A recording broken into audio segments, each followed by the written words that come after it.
자, 하나, 둘, 셋. 수업 시작하겠습니다. 자, 이제 도시개발법 두 번째 법률. 자, 우리 요약집은 74페이지. 자, 도시개발법. 여기 도시개발법도 우리 시험에 6문제가 출제되죠. 그래서 국토법 12개 풀고 이어갖고 도시개발법 6문제 풀고요. 자, 도시개발법은 이름대로 도시개발사업의 절차법입니다. 이 개발사업의 절차에 관해서 규정하는 법이다. 그럼 도시개발사업은 신도시개발, 검단 신도시 같은 이런 신도시개발을 하죠. 그래서 이 도시개발사업, 얘도 저 국토법의 도시군계획사업의 하나입니다. 도시군계획사업인데 시설사업만 국토법에서 규정하고요. 개발사업은 개발법, 정비사업은 정비법에서 절차만 따로 규정하고 있죠. 그럼 도시개발사업 신도시개발인데 이제 법에 규정한 대로 정확하게 알아야죠. 도시개발구역에서 뭐 하는 사업이냐? 단지 또는 시가지를 조성하는 사업. 이게 정확한 개발사업의 의의죠. 단지나 시가지 조성하는 사업이다. 이 단지나 시가지를 다른 말로 택지라고 그래요. 이 택지를 개발하는 사업. 그럼 기존 도시로 인구와 산업이 집중되었고 택지나 아파트 지구 이럴 땅이 부족해요. 그럼 아직 개발이 안 된 땅, 농지나 산지에다가 전격적으로 무슨 신도시 개발합니다. 개발구역을 지원하고요. 농지나 산지를 택지로 개발하기 위한 대규모 공사하죠. 산 깎고 논밭 메꾸고 이런 형질 변경, 그리고 토지를 반듯반듯하게 구획을 정리하는 공사, 이런 대규모 형질 변경 구획 정리 공사를 통해서 이 농지나 산지를 건물 지을 수 있는 반듯반듯한 땅, 택지로 개발하는 사업을 도시개발 사업이라고 하고요.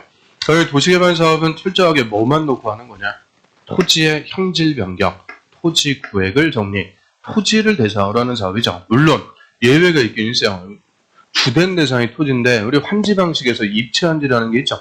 아파트 건물 지어갖고 환지해 줄 수도 있고 그런 경우에는 건물도 지을 수가 있는데 일반적으로 도시개발 사업은 땅을 놓고 하는 사업. 그래서 토지를 대상. 그래서 이해관계인도 누구만? 토지 소유자. 그래서 조합원도 토지 소유자만 됩니다. 그러면 도시개발 사업이 끝났다. 도시개발 사업이 끝났다고 신도시가 개발되는 게 아니죠. 그냥 땅만 반듯반듯하게 만들어 놓고요. 이 택지를 분양해서 거기다가 건설회사가 아파트를 집단적으로 지었어요. 그럼 주택단지, 공장을 짓게 되는 산업단지, 나중에 어떤 건물이 들어오냐에 따라서 여러 가지 단지 또는 시가지가 조성. 그래서 단지나 시가지 조성 사업이다 했는데 개념은 택지 개발하는 사업이죠. 자, 크게 개발 사업은 두 가지 방식으로 할 수가 있네요. 수용 방식하고 환지 방식. 수용 방식 얘는 뭐예요? 개발구역의 토지를 시행자가 싹 수용하죠. 수용한다는 게 강제 취득. 토지 소유자로부터 토지 소유권 다 강제적으로 뺏는 거예요. 그래서 시행자가 다 수용해서 자기 땅으로 만들어 놓고 일률적으로 사업해서 그 도시에 집단적으로 택지를 조성해서 공급하겠다. 이런 집단적인 조성 공급이 필요할 때만 수용 방식으로 합니다. 수용 방식으로 하면은 다 수용해서 하니까 신속. 대신 단점. 수용하려면 보상부터 해줘야 되고요. 올해만 보상금이 4조가 풀린다 그러죠. 그래서 엄청난 거예요. 이 보상금이 확보가 돼야 수용할 수가 있고요. 어떻게 수용해갖고 이제 공사해서 땅을 만들어 다 똑같이 개발되니까 획일적으로. 그래서 이 장점이 중요한 게 아니고 단점. 이 단점을 보완해주기 위한 제도. 그런 것들이 시험에서는 집중적으로 나오죠. 그럼 보상금 사전에 현금 보상하는 게 원칙인데 나중에 토지 소유자 원하면 땅으로 보상해주겠다 발행하는 채권을 토지 상환 채권. 그게 지정면에도 정답. 그 다음에 똑같이 개발 안 하려면 시행자가 공사하기 전에 먼저 땅을 공급하는 거죠. 그거를 원용지 공급해서 원용지는 공급받은 자가 따로 개발하도록 함으로써 이런 획일적 개발의 단점을 보완한다. 그래서 토지 상환 채권, 원용지 이런 것들이 단점 보완을 위한 중요한 거죠. 그 다음에 수용 방식은 주로 보상금 확보할 수 있는 국가나 지자체, 토지주택공사 같은 공공이 합니다. 주로 공공이 한다는 거지 민간은 못한다 그거 아니죠. 민간도 할 수 있는데 민간은 제약이 많이 따라오는 거죠. 예를 들어서 환지 방식은 토지를 뭐 하는 거냐? 교환. 토지를 교환한다 그러죠.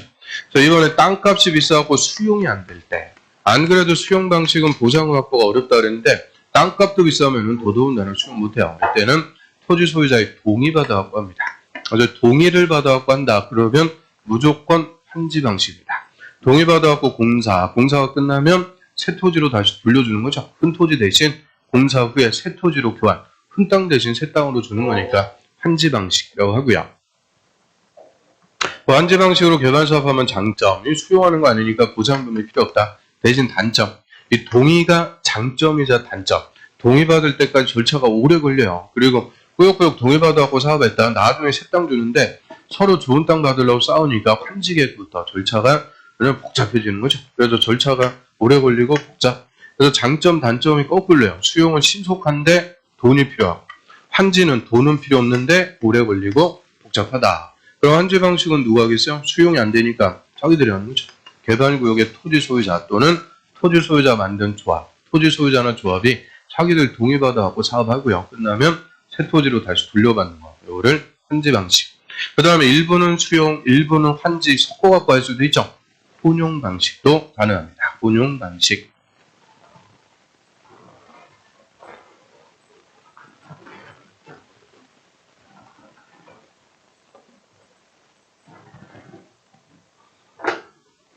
도시개발법은 이제 처음부터 끝까지는 다 절차죠.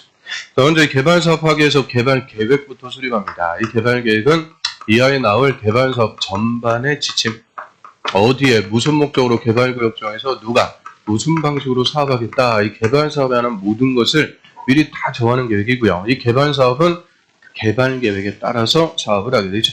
그럼 개발계획 수립하고 변경도 누가 하는 거예요? 지정권자. 지정권자가 개발계획을 수립하고 변경도 할 수가 있죠. 그리고 지정권자가 누군지는 조금 이따 보도록 하고요. 지정권자 개발계획 수립하는데 원칙은 개발구역 지정하기 전에 개발구역 지정하려면 먼저 개발계획부터 수립. 요거를 선계획, 후개발. 그래서 선계획 측에 맞춰갖고 구역 지정하기 전에 수립하는 것이 원칙이죠. 근데 예외적으로 개발구역 지정 후에 수립할 수 있는 경우가 있어요. 이게 또 잘 물어보는 논점이죠. 그럼 개발계획을 공모할 때 여기서 공모는 공개무직. 개발계획안을 여러 사람부터 공모할 수가 있죠. 대표적으로 용산 신도시. 용산 저 미군기지 이전하고 거기 어떻게 멋지게 개발할지 여러 사람으로부터 개발계획안을 공모합니다. 이 공모하려면 어디를 개발하는지 구역부터 먼저 정하고요. 그 다음에 이번에 용도지역이 자연녹지, 생산녹지, 비도시. 자, 얘들 묶어가지고 미성숙지. 땅값 싼 것. 이런 땅값 싼 곳에 원칙대로 개발계획도 뻥 터뜨려 놓으면 나중에 구역 지정할 때 하면 땅값 몇십 배 뛰어가고 효율적으로 사업할 수가 없어요. 그래서 땅값 싼 곳은 땅값 오르기 전에 구역부터 꽝 지정해서 묶어두고 나중에 개발계획 수립할 수가 있죠. 그래서 미성숙지 하면은 자연녹지, 생산녹지, 비도시 지역입니다. 그 다음에 주산 공업지역이 전체 개발구역 면적의 30% 이하입니다. 주산공 3개니까 3. 그래서 얘가 2번이나 단독 기출인데 다 정답은 여기서 나왔죠. 숫자라고. 주산공업지역이 30% 이하. 그럼 반대로 나머지 70%거든요. 미성숙지. 그 미성숙지가 70% 이상. 그거를 거꾸로 써놓은 게 주산공업지역이 30% 이하. 그 다음에 국토부 장관이 국토균형발전에서 직접 지정할 때, 이 국토부 장관이 정할 때는 다 예외를 줘요. 그런데 국토부 장관이라도 어디는 안 되냐? 자연환경 보존자. 이거는 절대 보자. 국토부 장관도 개발할 수 없다. 그래서 자연환경 보존지역은 빼고요. 그래서 이 4가지 경우에는 구역을 먼저 지정하고 나중에 개발계획 수립할 수가 있어요. 자, 이때도 개발계획 몇 년 내 수립? 2년. 2년 내 수립 안 하면 다음날 개발구역의 지정은 해제입니다. 그래서 2년 내 개발계획 수립을 해줘야 되고 안 하면 다음날 해제시켜버리죠. 그 다음에 환지 방식으로 개발사업 하기 위해서 개발계획 수립하려면 먼저 동의부터 받아야 돼요. 환지 방식은 토지 소유자의 동의받아갖고 한다. 그 동의를 최초로 개발계획 수립하기 전에 받아야죠. 그런데 100% 동의 이런 건 있을 수가 없으니까 우리 개발법의 동의용권은 다 똑같아요. 면적 3분의 2, 총수 2분의 1. 각각의 동의입니다. 면적 3분의 2, 총수 2분의 1. 중간에 또는 들어오면 틀려. 또는이 아니고 각각의 요건에 동의받아라. 그리고 면적 산정할 때 국공유지 포함. 이게 또 맨날 물어보는 논점이죠. 그래서 환지 방식일 때는 국공유지를 다 포함. 그 말은 국가나 지자체도 그냥 토지 소유자가 돼서 사업에 다 동참한다. 그 얘기입니다. 그래서 환지 방식일 때는 국공유지 다 포함해버려요. 포함. 그 다음에 총수 산정할 때 공유하고 있으면 대표 한 명이죠. 그런데 구분 소유자는 각각을 한 명으로 봐준다. 이런 또 예외가 있고요. 자, 그럼 기준에 맞게 면적 3분의 2, 총수 2분의 1 각각의 동의받습니다. 그런데 다만 이 환지 방식이라도 시행자가 국가나 지자체면 동의가 필요가 없다. 아주 이것도 단골 메뉴. 그래서 국가나 지자체가 할 때는 환지 방식이라도 동의가 필요가 없는 또 예외가 있고요. 그 다음에 개발계획의 내용, 개발구역의 명칭, 위치, 면적, 무슨 신도시, 위치, 면적, 또 목적, 사업 시행기간, 시행자, 시행 방식. 그러면 개발 사업의 시행 방식도 다 뭘로 정하는 거냐? 개발 계획으로 정하는 거죠. 그래서 개발 사업에는 다 들어가는데, 그럼 거꾸로 절대 개발 계획의 내용이 안 되는 게 지구 단위 계획입니다. 그 개발 계획의 내용이 아닌 것은 그럼 무조건 지구 단위 계획 뒤주면 되죠. 이 지구 단위 계획 빼고 개발 사업에 하는 모든 게 다 들어갑니다. 그래서 우리 기본 수업 보면 개발 계획의 내용만 한 바닥이야, 한 바닥. 엄청 많은데, 그럼 지구 단위 계획, 얘는 개발 계획에 포함되는 게 아니고 어디에 포함? 실시 계획. 나중에 시행자가 작성하는 실시 계획에 포함이 되는 거죠. 그 다음에 개발구역 지정 후에 개발 계획에 포함할 수 있다. 지정 후에 포함할 수 있다. 이 말은 나중에라도 필요하면 개발 계획에 포함할 수 있는 게 4개가 또 있죠. 박수, 세다. 이렇게 키워드만 써놨는데, 박자는 75페이지 맨 밑에 보세요. 요약집 75페이지 맨 밑에 개발구역 지정 후에 나중에 개발계획에 포함시킬 수 있다. 그래서 1번 개발구역 밖에 기반시설을 설치할 때 비용 부담. 안 그러면 안 돼요. 개발구역 밖에다 기반시설 설치하는데 비용 어떻게 할 거냐 나중에. 또 이번에 수용 대상이 되는 토지, 건물, 물건, 권리 얘들을 토지 등 토지 등이 있으면 세부 목록, 세목. 수용 대상이 되는 토지 등의 세목도 나중에 포함할 수 있다. 얘는 좀 알아야 된다고 그랬죠. 이유는 우리 수용이라는 것은 협의 취득이 안 될 때 강제 취득하는 것을 수용한다라고 하고요. 그럼 이제 최초로 개발계획 수립하고 있는데 어떤 토지가 소유자하고 협의 취득이 안 돼갖고 수용할 땅이다. 알 수가 없어요. 이거는 시행자가 사업을 해봐야 토지 소유자가 협의가 안 되니까 그때 가서 수용할 땅이구나. 확정적으로 알 수가 있죠. 그 다음에 3번은 세입자의 주거 및 생활안정대책, 세자. 또 4번에 단계적 사업 추진, 단자.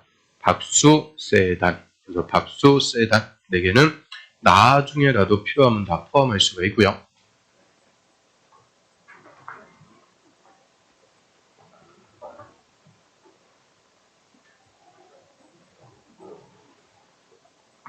그 다음에 개발계획의 수립 기준도 기준은 다 국토부 장관.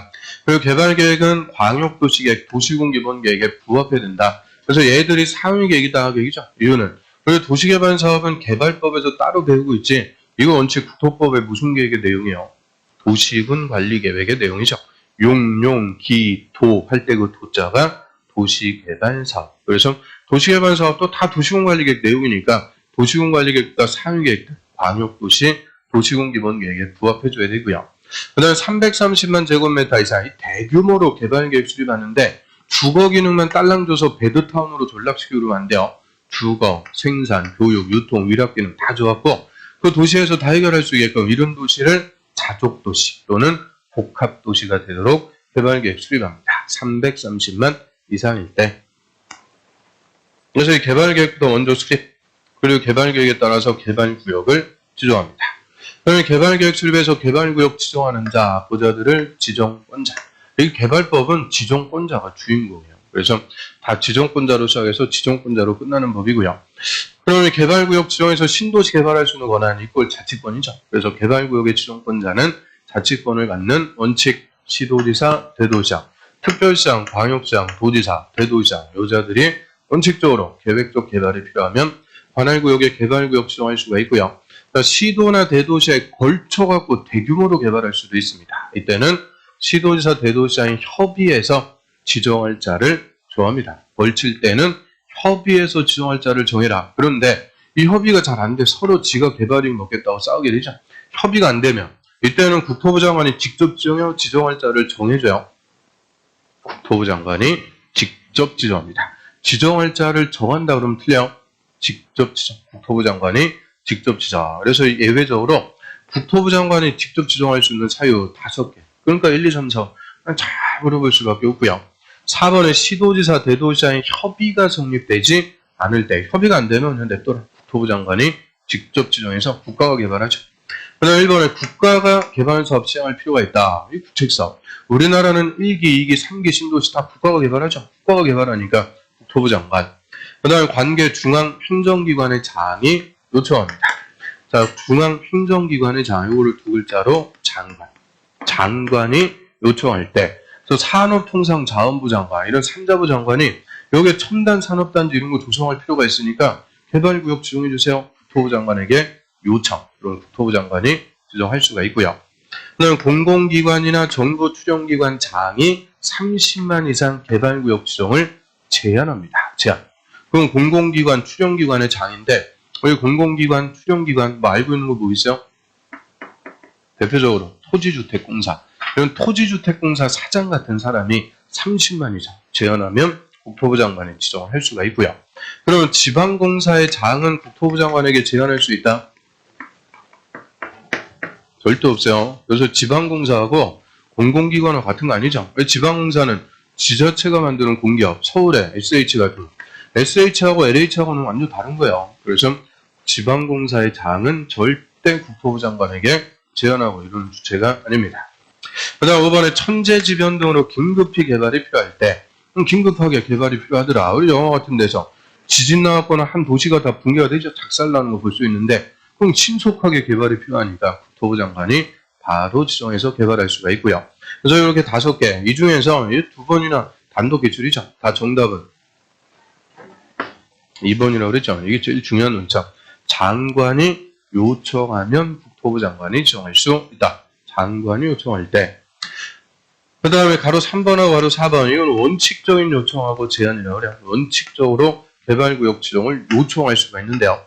자, 그럼 지정권자, 시도지사, 대도시장, 예외 국토부 장관, 그리고 시군구청장. 얘들은 가장 하급 행정청, 지정권이 없어요. 그래서 시군구청장은 직접 개발구역 지정할 수 있다. 이러면 틀려요. 대신 시도지사에게 개발구역 지정해주세요. 뭐만 할 수 있냐? 요청만 할 수가 있습니다. 요청. 그래서 행정청이 권한 있는 행정청한테 요구할 때는 요청한다라고 하죠. 요청. 그래서 시군구청장은 시도지사에게 개발구역 지정을 요청할 수가 있다. 그러면 시군구청장이 국토부 장관에게 요청할 수 있다?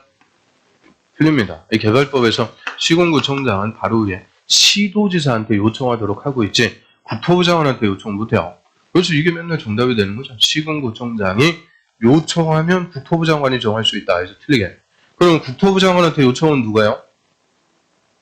장관이 한다 그랬죠. 장관. 시도지사는 지가 정하는데 뭐 하려고 요청을 해요. 그래서 절대 시도지사가 요청하는 게 아니고 장관이 국토부 장관에게 요청. 그래서 요청이 2개입니다. 예외적인 요청, 원칙적인 요청 확실하게 구분하고요. 그 다음에 개발구역 지정의 제한. 개발구역 지정해주세요. 제한할 수가 있는데 이 제한은 한마디로 누가 하는 거냐? 시행자가 합니다. 시행자. 시행자가 정확하게 하면 시행자가 되려는 자들이 저희가 여기 개발하고 싶으니까 개발구역 지정해주세요. 제일 가까운 사람. 시군구청장에게 개발구역 지정을 제한할 수가 있고요. 그런데 이 제한이라는 말에서 논점 나오죠. 제한은 누가 하는 거예요? 비행정청. 비행정청이 행정청한테 해주세요. 요구할 때는 제한. 그래서 행정청, 국가하고 지자체. 얘들은 제한하는 주체가 안 됩니다. 그럼 국가가 누구예요? 국가가 국토부 장관. 지자체는 시도지사, 대도시장, 시군구청장. 국가나 지자체는 직접 개발구역을 지정하거나 요청을 하는 거지 제한하는 주체가 아닙니다. 그래서 국가나 지자체가 아닌 비행정청인데 비행정청이라도 누구는 또 제한할 수 있는 거냐? 조합. 이 조합도 제한할 수 있는 주체가 아닙니다. 이유는 조합은 지정권자한테 설립 인가받아갖고 설립합니다. 즉 지정권자에게 인가를 받아야 되는데 개발구역 지정을 제한한다는 것은 아직 개발구역 지정 안 했어요. 그럼 지정권자도 없으니까 조합이라는 것도 설립할 수가 없습니다. 그래서 이 제한을 당시에는 조합이 존재하지 않아요. 그래서 제한할 수가 없고요. 그래서 국가나 지자체 조합을 제외한 시행자가 시군구청장한테 개발구역 지정을 제한. 이걸 원칙적 제한이라고 그래요. 예외적으로 국토부 장관한테 제한. 공공기관, 출연기관장은 30만 이상일 때는 국토부 장관한테 가서 직접 제한할 수도 있다. 그래서 제한도 예외, 원칙 2개가 있어요. 요청도 2개, 제한도 2개. 그래서 누가 누구한테 요청하고 누가 누구한테 제한하는지 이거 갖고 맨날 물어보는 거죠. 그다음에 제한을 받은 시군구청장은 원칙 1개월 내 개발구역 지정해주겠다, 안 해주겠다 수용 여부 통보하는데요. 불가피한 사유가 있으면 1개월 연장, 그래서 최장 2개월 내에는 개발구역 지정해줄지 안 해줄지 수용 여부를 통보를 해주도록 합니다. 그럼 수용 여부 통보, 이게 다르죠. 도시군관리계획은 위반을 제한했으면 45일에 30일 연장. 최장 75일. 여기서는 1개월에 1개월 연장. 그 다음에 토지 소유자 같은 민간이 제한할 때, 그럼 민간은 함부로 또 제한하고 그러면 안 돼요. 그냥 제한할 수 있다고 맨날 나와서 제한하니까, 민간이 제한할 때는 면적 3분의 2 이상 토지 소유자의 동의 받아야 제한할 수 있도록 합니다. 그래서 제한할 때 동의 요건은 다 얼마냐? 3분의 2. 저 도시군관리계획 2반 제한. 주민이 제한할 수 있는 게 기, 지, 구, 입. 기반시설을 제한할 때는 5분의 4. 나머지 제한할 때는 3분의 1. 꼭 개발구역 제한할 때도 3분의 1. 그래서 일반적으로 제한하기 위한 동의 요건은 3분의 2가 됩니다.